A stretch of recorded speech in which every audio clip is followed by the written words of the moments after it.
Hello दोस्तों, नमस्कार। बात कर लेते हैं आज के दिन भर की सारी बड़ी खबरों की, जहां सबसे पहले आपको बताएंगे सुरक्षा समीक्षा बैठक के बाद जम्मू कश्मीर में हाई अलर्ट, डीजी सीआरपीएफ और बीएसएफ के एडीजी का दौर। आप बताएंगे दोस्तों जिस प्रकार से जम्मू कश्मीर और पीओके जैसे इलाके में आतंकवादियों की लगातार हो रही है घुसपैठ, और जब से हमास के आतंकवादी मिले हैं लश्कर तैयबा के आतंकवादियों के साथ में जम्मू कश्मीर में बड़ा अलर्ट जारी कर दिया गया है। दोस्तों वहीं आपको बताएंगे भारत ने बांग्लादेश के उच्चायुक्त को किया तलब। विदेश मंत्रालय ने इस मामले में दिया यूनुस सरकार को दो टूक जवाब। जी हां, बांग्लादेश से ये बड़ा खुलासा निकलकर सामने आ रहा है। बताएंगे बांग्लादेश में अलकायदा एक्टिव हुए हैं। आईएसआई के इशारे पर शेख मुजीबुर रहमान के घर पर ये बड़ी तोड़फोड़ की गई थी। जी हां, आया पाकिस्तान का सबसे बड़ा कनेक्शन। तो वहीं महाकुंभ पहुंचे पाकिस्तानी डुबकी लगाते ही पड़ा शरीफ सरकार पर तगड़ा वाला तमाचा। बताएंगे दोस्तों इन पाकिस्तानियों ने क्या कहा। तो वहीं प्रधानमंत्री मोदी जी के अमेरिकी दौरे का प्लान हुआ फाइनल। क्या प्रवासियों के मुद्दे पर होगी ट्रंप से चर्चा, सबसे पहले आपको बताएंगे। तो उधर आपको बताएंगे क्या बीजेपी खत्म करेगी 27 साल का सूखा, या फिर आम आदमी पार्टी बनाई रखेगी चौथी बार भी सरकार। आज क्या रहने वाले हैं रिजल्ट्स, क्या है रुझान, सारी जानकारियां विस्तार से बताने वाले हैं। बस आप वीडियो के लास्ट तक बने रहिएगा। और खबरों में आगे बढ़ने से पहले देश भारत का निरंतर समर्थन करते हैं तो इस वीडियो को लाइक करके, चैनल को सब्सक्राइब करके, बेल आइकन दबा के कमेंट में जय हिंद अवश्य कह दीजिएगा। बात कर लेते हैं पहली और सबसे बड़ी खबर की, जहां जम्मू कश्मीर में सुरक्षा एजेंसियों ने हाई अलर्ट जारी कर दिया है। दोस्तों आतंकवादियों और उनके ओवरग्राउंड वर्कर्स तथा समर्थकों के खिलाफ आक्रामक अभियान शुरू कर दिए गए हैं। बता दें डीजी सीआरपीएफ और बीएसएफ के एडीजी का बड़ा दौरा। जम्मू कश्मीर में आतंकवाद और घुसपैठ को लेकर केंद्रीय गृह मंत्री अमित शाह जी की उच्च स्तरीय सुरक्षा समीक्षा बैठक के बाद सुरक्षा एजेंसियों को सतर्क कर दिया गया है। इसी के तहत सीआरपीएफ के महानिदेशक डीजी जीपी सिंह और बीएसएफ के एडीजी जम्मू के दौरे पर पहुंचे हैं। इस दौरान वे बॉर्डर इलाकों का निरीक्षण करके सुरक्षा की समीक्षा करेंगे। गृह मंत्री अमित शाह जी ने हाल ही में दिल्ली में केंद्रीय खुफिया एजेंसियों सीएपीएफ, जम्मू कश्मीर के मुख्य सचिव, पुलिस महानिदेशक, डीजीपी, एडीजी, सीआईडी और अन्य वरिष्ठ अधिकारियों के साथ बैठक की। इस बैठक में घुसपैठ को पूरी तरह रोकने और नार्को टेररिज्म के खिलाफ कड़ी कार्रवाई के निर्देश दिए हैं। इसके बाद जम्मू कश्मीर में सुरक्षा एजेंसियों ने हाई अलर्ट जारी कर दिया है और आतंकवादियों, उनके ओवरग्राउंड वर्कर्स तथा समर्थकों के खिलाफ आक्रामक अभियान शुरू कर दिए हैं। दोस्तों सूत्रों के मुताबिक इस साल कम बर्फबारी के कारण घुसपैठ का खतरा कई गुना बढ़ गया है। आतंकियों के पारंपरिक घुसपैठ रूट्स पर बर्फ कम होने से घुसपैठ की संभावनाएं बढ़ गई है। इसी को देखते हुए भारतीय सेना और बीएसएफ ने एलओसी से लेकर अंतरराष्ट्रीय सीमा आईबी तक गश्त तेजी कर दी है। जी हां, बता दें सुरक्षा एजेंसियों के पास इनपुट मिला है कि डोडा, किश्तवाड़ा, उधमपुर और रियासी के इलाकों में इस समय कम से कम 40 से 50 विदेशी आतंकवादी सक्रिय मोड में है। इन आतंकवादियों को खत्म करने के लिए सुरक्षा बलों द्वारा 3 दर्जन से ज्यादा ऑपरेशन चलाए जा रहे हैं। वो भी तब दोस्तों जब आपको याद होगा अभी परसों ही पीओके में लश्कर तैयबा के आतंकवादी ने हमास के साथ मुलाकात की थी, जो मिलकर के भारत में बड़ी घुसपैठ करवाना चाहते हैं। भारत को दहलाने की इनकी निरंतर कोशिश जारी है। इन्होंने अमित शाह जी और पीएम नरेंद्र मोदी को भी बड़ी धमकी दी थी भारत को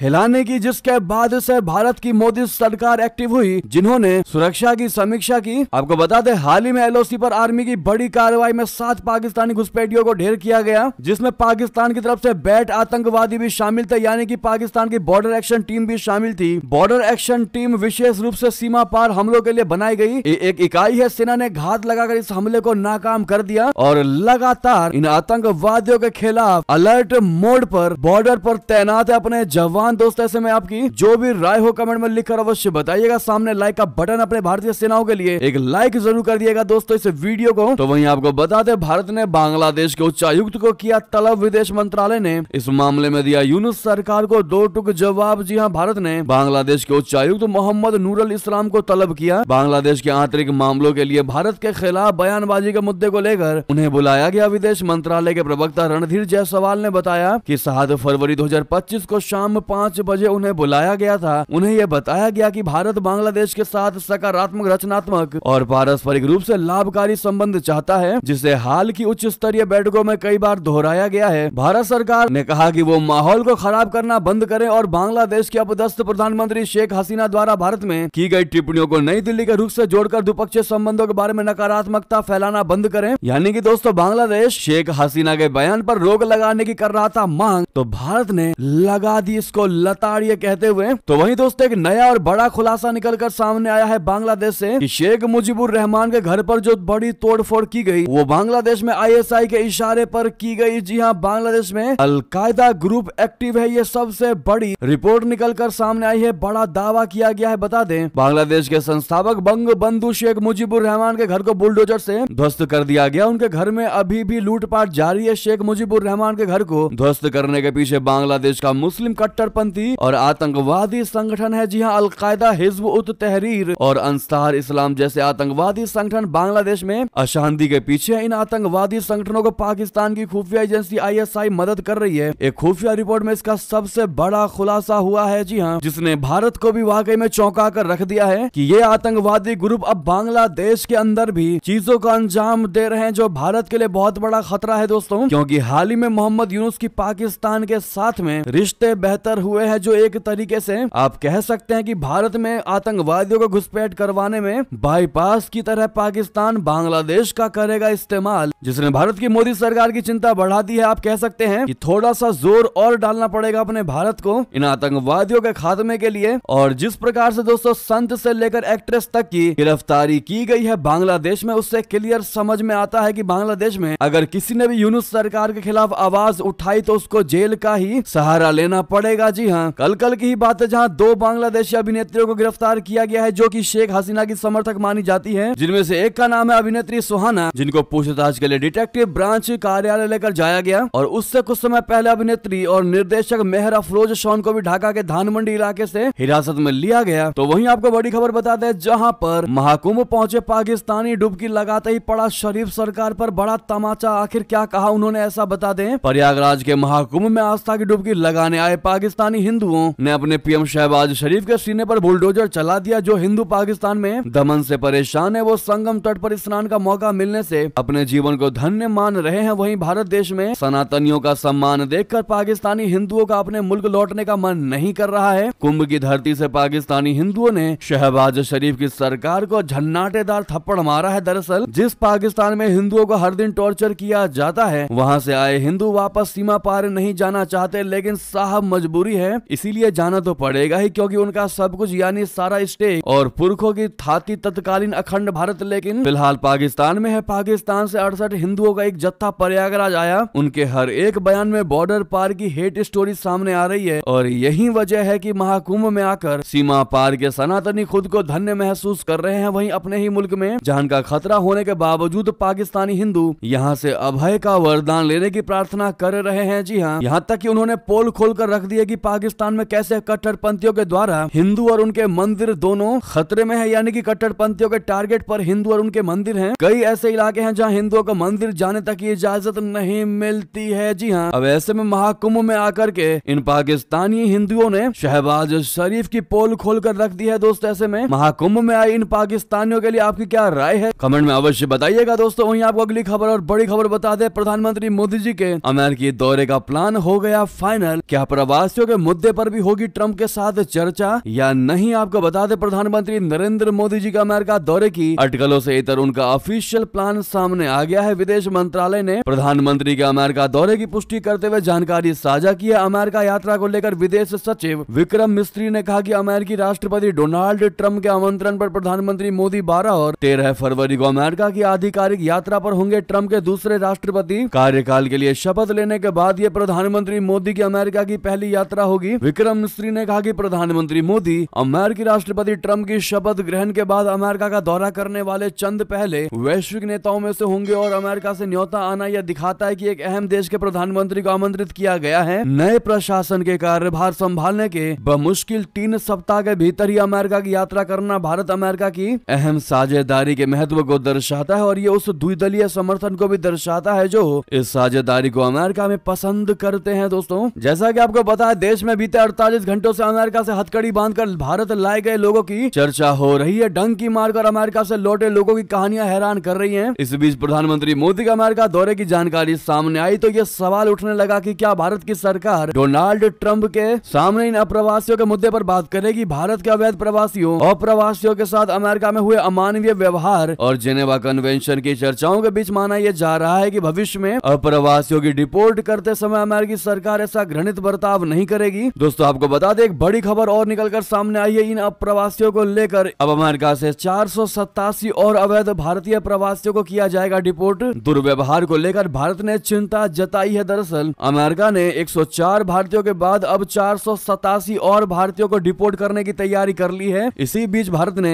अवैध प्रवासियों के साथ किसी भी प्रकार के दुर्व्यवहार की संभावना को लेकर चिंता जताई। केंद्र सरकार ने बताया कि अमेरिका में रह रहे 487 अवैध भारतीय प्रवासियों की पहचान कर ली गई है और उन्हें जल्द ही भारत वापस भेजा जाएगा। दोस्तों, विक्रम मिस्त्री जी ने प्रेस कॉन्फ्रेंस में कह दिया कि अमेरिका ने भारत को सूचित कर दिया है कि 487 भारतीय नागरिकों के खिलाफ निष्कासन आदेश जारी किए गए हैं। उन्होंने ये भी कहा कि भारत ने अमेरिकी प्रशासन से स्पष्ट रूप से कह दिया है कि अगर इन नागरिकों के साथ किसी भी प्रकार का दुर्व्यवहार होता है तो भारत इसको बर्दाश्त नहीं करेगा। यदि ऐसी कोई घटना होती है तो हम इसे उच्च स्तर पर उठाएंगे और तत्काल कार्रवाई करेंगे। दोस्तों, भारत का कहना है कि अगर अप्रवासी इलीगल तरीके से अमेरिका में रह रहे थे तो आपने उनको भारत में डिपोर्ट किया, हमें उससे कोई प्रॉब्लम नहीं है। ये ऐसा जरूरी भी है करना, लेकिन जिस प्रकार से आपने उनके साथ बिहेव किया है, जिस प्रकार से बर्ताव किया गया है, इसकी आवश्यकता नहीं थी। ऐसा आपको करने की जरूरत नहीं थी। आप उन्हें चुपचाप भारत लेकर आ जाते तो वो ज्यादा बेहतर होता। बहरहाल दोस्तों, भारत सरकार ने अमेरिका के सामने ये मुद्दा उठाकर दर्शा दिया है कि भारत अपने भारतीयों के लिए हर वो फैसला लेने के लिए तैयार है जिसके लिए उसको कांटों पर भी चलना पड़े तो चलेगा, लेकिन भारत की मोदी सरकार के लिए भारत के लोग सबसे टॉप पर हैं, ये चीज तो माननी पड़ेगी। वहीं आपको बता दें, रशिया यूक्रेन युद्ध में लड़ते हुए 59 श्रीलंकाई मारे गए हैं। जी हां, विदेश मंत्री ने संसद को दी जानकारी। दरअसल रशिया यूक्रेन युद्ध में लड़ते हुए अब तक श्रीलंका के 59 नागरिकों की मौत हुई है। श्रीलंका के विदेश मंत्री विजिथा हेरात ने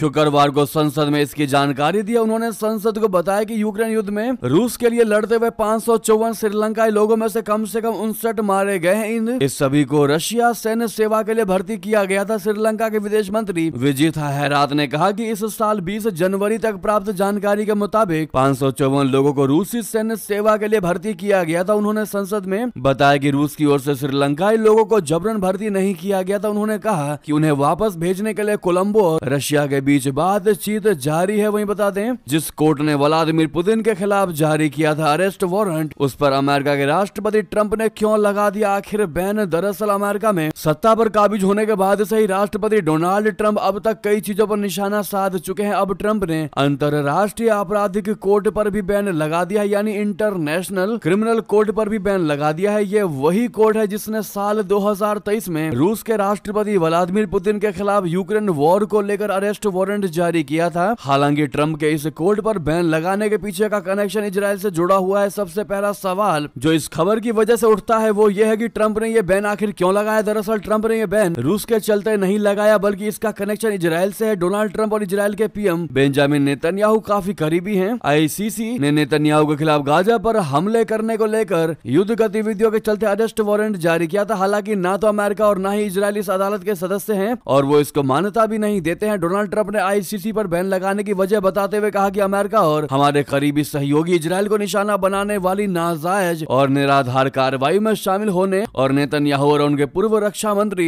योव गैलेंट के खिलाफ आधारहीन गिरफ्तारी वारंट जारी करके अपनी शक्ति का दुरुपयोग करने की वजह से बैन लगाया गया है। और ये फैसला तब लिया गया है जब इजराइल के प्रधानमंत्री नेतन्याहू जी खुद वाशिंगटन के दौरे पर पहुंचे हुए हैं। तो दोस्तों, वहीं आपको बता दें, भारत ने तीसरी बार खारिज किया वीजा। तो दूतावास में घुस गई भारतीय अमेरिकी नेता, जिसके बाद बुलानी पड़ गई पुलिस को। जी हां, भारतीय मूल की अमेरिकी नेता क्षमा सावंत ने दावा किया है कि भारत के लिए उनका वीजा आवेदन 3 बार खारिज कर दिया गया, जबकि उनके पति को उनकी बीमार मां से मिलने के लिए आपातकालीन वीजा मिल गया। सिएटल सिटी काउंसिल की पूर्व सदस्य क्षमा सावंत ने सोशल मीडिया प्लेटफॉर्म एक्स पर बताया कि मेरे पति और मैं सिएटल के भारतीय वाणिज्य दूतावास में है। उन्हें मेरी मां की गंभीर हालत को देखते हुए आपातकालीन वीजा दे दिया गया, लेकिन मेरा आवेदन ये कहते हुए खारिज कर दिया गया कि मेरा नाम रिजेक्ट लिस्ट में है, हमें कोई स्पष्टीकरण नहीं दिया जा रहा। क्षमा सावंत ने कहा कि वो और उनके संगठन वर्कर्स स्ट्राइक बैक के सदस्य भारतीय वाणिज्य दूतावास में शांतिपूर्ण विरोध प्रदर्शन कर रहे हैं और जवाब मांग रहे हैं कि आखिर उनका वीजा क्यों खारिज कर दिया गया। तो वहीं आपको बता दें, चीन के BRI से पीछे हटा ये देश, तिलमिलाया ड्रैगन। डोनाल्ड ट्रंप की धमकी वाकई में आ गई काम। दरअसल अमेरिका के राष्ट्रपति डोनाल्ड ट्रंप की धमकियों का असर वैश्विक राजनीति पर दिखने लगा है। दक्षिण अमेरिका देश पनामा ने चीन के महत्वाकांक्षी प्रोजेक्ट बेल्ट एंड रोड से पीछे हटने का फैसला किया है। चीनी विदेश मंत्रालय ने इस मामले की जानकारी देते हुए पनामा के फैसले पर अफसोस जताया और साथ ही साथ इसके लिए अमेरिका के ट्रंप प्रशासन द्वारा दी जा रही धमकी और दबाव को जिम्मेदार ठहराया है। बीजिंग में नियमित प्रेस कॉन्फ्रेंस में चीनी विदेश मंत्रालय के प्रवक्ता लिन जियान ने कहा कि हमें पनामा के फैसले पर बेहद अफसोस है। उम्मीद है कि पनामा द्विपक्षीय संबंधों को बेहतर बनाने में आड़े आ रहे बाहरी हस्तक्षेप हस्तक्षेप को जल्द ही खत्म करेगा। वहीं बता दें इतना ही नहीं, दक्षिण अफ्रीका से उलझ गया अमेरिका, G20 तक को कर दिया बहिष्कार। दोस्तों अमेरिका के विदेश मंत्री मार्को रूबियो ने कहा है कि वो इस महीने दक्षिण अफ्रीका में होने वाली G20 की बैठक में नहीं जाएंगे। उन्होंने इसकी वजह कथित अमेरिका विरोधी रुख को बताया। अमेरिका ने आगामी G20 विदेश मंत्रियों की बैठक से खुद को अलग कर लिया। इसकी वजह दक्षिण अफ्रीका से अमेरिका का तनाव है। अमेरिका ने G20 की बैठक में न जाने की वजह दक्षिण अफ्रीका के नए भूमि अधिग्रहण कानून और कथित अमेरिका विरोधी रुख को बताया है। अमेरिकी विदेश मंत्री मार्को रूबियो ने बुधवार देर रात सोशल मीडिया पर घोषणा की है कि वो 20-21 फरवरी को जोहानिसबर्ग में होने वाली बैठक में शामिल नहीं होंगे। अपनी पोस्ट में रूबियो ने दक्षिण अफ्रीका पर बहुत गलत काम करने का आरोप लगाया। तो उधर पाकिस्तान से एक बड़ी खबर, पंजाब में किसानों से बिजली बिल वसूलने के लिए पुलिस तैनात की गई है। गवर्नर ने सरकार को हड़का दिया। दोस्तों यही दिन देखने बाकी रह गए थे पाकिस्तानी जनता को। पाकिस्तान के पंजाब प्रांत में किसानों के खिलाफ की जा रही सरकारी कार्रवाई को लेकर विवाद खड़ा हो गया है। पंजाब के गवर्नर सरदार सलीम हैदर खान ने सत्तारूढ़ पाकिस्तान मुस्लिम लीग नवाज यानी PMLN सरकार पर आरोप लगाया है कि वो किसानों पर अत्यधिक दबाव बना रही है और जबरन बिजली बिल वसूलने के लिए उनके घरों पर छापे डलवा रही है। गुरुवार को लाहौर स्थित गवर्नर हाउस में विभिन्न किसान संगठनों के 80 सदस्यीय प्रतिनिधि मंडल से मुलाकात के दौरान गवर्नर खान ने कहा कि किसानों के साथ ऐसा व्यवहार अस्वीकार्य है। उन्होंने कहा कि सरकार शहरों में खाद्य कीमतों को नियंत्रण में रखने के लिए किसानों को उनकी आजीविका से वंचित कर रही है, जो पूरी तरह से गलत है। गवर्नर का ये बयान तब आया जब खबरें सामने आई कि सरकार ने गांवों में बिजली बिलों की जबरन वसूली के लिए पाकिस्तानी रेंजर्स सहित सुरक्षा बलों को तैनात किया गया है। दोस्तों ये स्थिति है पाकिस्तान की, जहां किसान तक से बिजली बिल वसूला जा रहा है, जो कि इससे शर्मनाक शहबाज शरीफ के लिए कुछ हो ही नहीं सकता। किसान जिसको अन्नदाता कहा जाता है, भारत में सब्सिडी तक दी जाती है किसानों को, वहीं पाकिस्तान में रेंजर्स को तैनात किया गया है किसानों से जबरन बिजली बिल वसूली के लिए। साथ ही साथ अगली खबर बता दें, कनाडा ने परमानेंट रेजिडेंसी का आवेदन करने के लिए 4000 फॉरेन वर्कर्स को किया इनवाइट। कनाडा ने आव्रजन मामलों को देखने वाले department immigration, refugee and citizenship Canada यानी IRCC ने एक और एक्सप्रेस एंट्री ड्रॉ आयोजित किया है। यह 2025 का तीसरा CEC स्पेसिफिक ड्रॉ है। कनाडा कुशल श्रमिकों को आमंत्रित करने के लिए लगातार एक्सप्रेस एंट्री ड्रॉ आयोजित कर रहा है। एक्सप्रेस एंट्री का लेटेस्ट ड्रॉ 5 फरवरी 2025 को आयोजित किया गया था, जिसमें कैनेडियन एक्सपीरियंस क्लास यानी CEC कैटेगरी के तहत 4000 उम्मीदवारों को आमंत्रित किया गया। आवेदन हेतु आमंत्रण ITA प्राप्त करने के लिए आवश्यक न्यूनतम कॉम्प्रिहेंसिव रैंकिंग स्कोर बोले तो CRS 521 होनी चाहिए। वहीं बता दें, भारत पहुंचा रूस का हवाई योद्धा सुखोई 57। रूस का 5वीं पीढ़ी का लड़ाकू विमान सुखोई 57 पहली बार भारत पहुंचा है। यह लड़ाकू विमान एरो इंडिया 2025 में अपनी शक्ति का प्रदर्शन करेगा। इस लड़ाकू विमान के आने के कारण अमेरिका ने इस साल अपने F-35 लड़ाकू विमान को एरो इंडिया में नहीं भेजा है। ऐसे में सुखोई 57 के दुनिया के सबसे 10 शक्तिशाली लड़ाकू विमानों में कौन स्थान पर है, आपको बता दें। सुखोई 57 दुनिया का तीसरा सबसे शक्तिशाली लड़ाकू विमान है। इसे रशिया की यूनाइटेड एयरक्राफ्ट कॉर्पोरेशन की सहायक कंपनी सुखोई ने बनाया है। सुखोई 57 5वीं पीढ़ी का single seat twin engine multi role लड़ाकू विमान है। इसे पहले पाक FA और T-50 के नाम से जाना जाता था। दोस्तों वहीं बता दें, भारतीय जनता पार्टी की होगी वापसी या फिर बने रहेंगे केजरीवाल। दिल्ली में आज किसकी सरकार, बता दें। दिल्ली विधानसभा चुनाव की मतगणना को लेकर तैयारियां मुकम्मल है। मतों की गिनती का काम शनिवार यानी आज सुबह 8 बजे से शुरू हो रहा है। सबसे पहले डाक मत पत्रों की गिनती हो रही है, इसके बाद EVM के मतों की गिनती का काम शुरू हो जाएगा। मतगणना के शुरुआती रुझान 9 के बाद आने शुरू हो जाएंगे। दोपहर तक दलीय स्थिति स्पष्ट होने लगेगी। दिल्ली में सत्तारूढ़ आम आदमी पार्टी जहां चौथी बार सत्ता हासिल करने की कोशिश में है, तो वहीं दूसरी ओर भाजपा 25 साल के बाद इस साल हर हाल में सत्ता में वापसी करने के लिए पूरी ताकत लगा रही है। साल 2020 के चुनाव में कुल 70 सीट में से आम आदमी पार्टी के खाते में 62 सीटें आई थी, जबकि भाजपा को केवल 8 सीटों से संतोष करना पड़ा था। कांग्रेस खाता भी नहीं खोल पाई थी। लेकिन इस बार माना जा रहा है कि भारतीय जनता पार्टी पिछले 27 साल का सूखा खत्म कर ही पाएगी और दिल्ली में सरकार बना सकती है। ये एग्जिट पोल के बेसिस पर हम आपको बता रहे हैं, बल्कि आज रियलिटी चेक क्या होने वाला है वो दोपहर के बाद ही आपको पता लग जाएगा। दोस्तों अगर आप दोपहर के बाद इस खबर को देख रहे हैं तो अभी की क्या सिचुएशन है, क्या रुझान है, कमेंट में लिखना मत भूलिएगा। तो वहीं आपको बता दें, उद्धव ठाकरे का शिंदे और बीजेपी पर बड़ा पलटवार, कहा हमें तोड़ने की कोशिश करोगे तो सिर तोड़ देंगे। जी हाँ, महाराष्ट्र की सियासत एक बार फिर गर्मा गई। अपनी पार्टी के कुछ नेताओं ने एकनाथ शिंदे की शिवसेना में शामिल होने की खबरों के बीच उद्धव ठाकरे ने एकनाथ शिंदे और बीजेपी पर तीखा का पलटवार किया। उद्धव ठाकरे ने कहा कि अगर आप यानी एकनाथ शिंदे और भाजपा मर्द की औलाद है तो ईडी, सीबीआई, इनकम टैक्स और पुलिस को एक तरफ रख दें और हमारे साथ लड़े। हम आपको दिखाएंगे कि असली शिवसेना कौन सी है। इतना ही नहीं, उद्धव ने कहा कि आप हमें तोड़ने की कोशिश करेंगे तो हम आपका सिर तोड़ देंगे। इससे पहले सूबे के डिप्टी सीएम एकनाथ शिंदे ने ऑपरेशन टाइगर के आरोपों को लेकर कहा था कि शेर की खाल पहनकर कोई शेर नहीं हो सकता, उसके लिए शेर का कलेजा होना चाहिए। वहीं बता दें, अयोध्या राम नगरी में बनेगा 2.5 किलोमीटर का लंबा नया कॉरिडोर। भविष्य में आने वाली भीड़ को देखते हुए बनी है ये योजना। दोस्तों, राम नगरी में पिछले एक पखवाड़े से निरंतर आस्था की धारा प्रवाहित हो रही है। अब तक 1 करोड़ से अधिक श्रद्धालु अयोध्या पहुंच चुके हैं। भीड़ नियंत्रण व रामलला के सुगम दर्शन के लिए प्रशासन जल्द ही नया यातायात प्लान लागू करने की तैयारी में है। राम जन्मभूमि पथ की तर्ज पर ही 75.67 करोड़ की लागत से 2.5 किलोमीटर लंबा कॉरिडोर बनाया जाएगा। इस कॉरिडोर का प्रयोग राम मंदिर के दर्शनार्थियों के लिए किया जाएगा। वहीं बता दें, कौशल भारत कार्यक्रम के लिए 8800 करोड़ की मंजूरी। केंद्रीय कैबिनेट ने नए आयकर बिल पर भी लगाई मुहर। जी हां, केंद्र सरकार ने शुक्रवार को कैबिनेट बैठक में कई महत्वपूर्ण फैसलों को मंजूरी दी। इसमें कौशल भारत कार्यक्रम के लिए 8800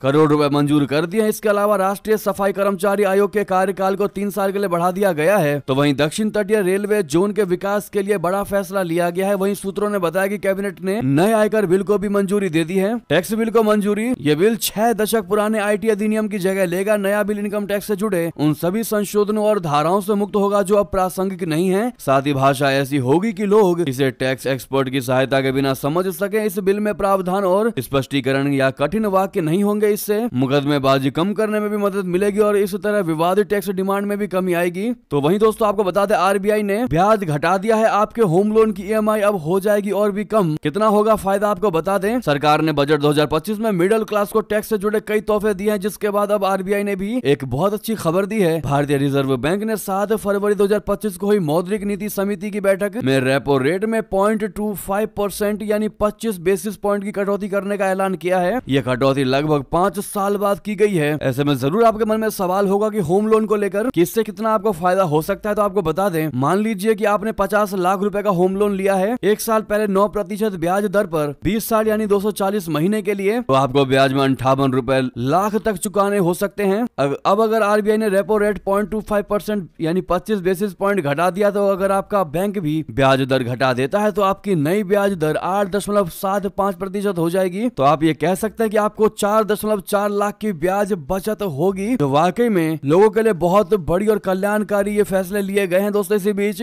ये थी भी की सारी बड़ी खबरें। आपको खबर कैसी लगी कमेंट में बताना बिल्कुल मत भूलिएगा। साथ ही साथ इस वीडियो को लाइक करके, चैनल को सब्सक्राइब करके, बेल आइकन दबा के कमेंट में जय हिंद कह दीजिएगा। मिलता अगली बड़ी खबर में। यहाँ तक बने रहने के लिए आप सभी का बहुत बहुत धन्यवाद। जय हिंद, जय भारत।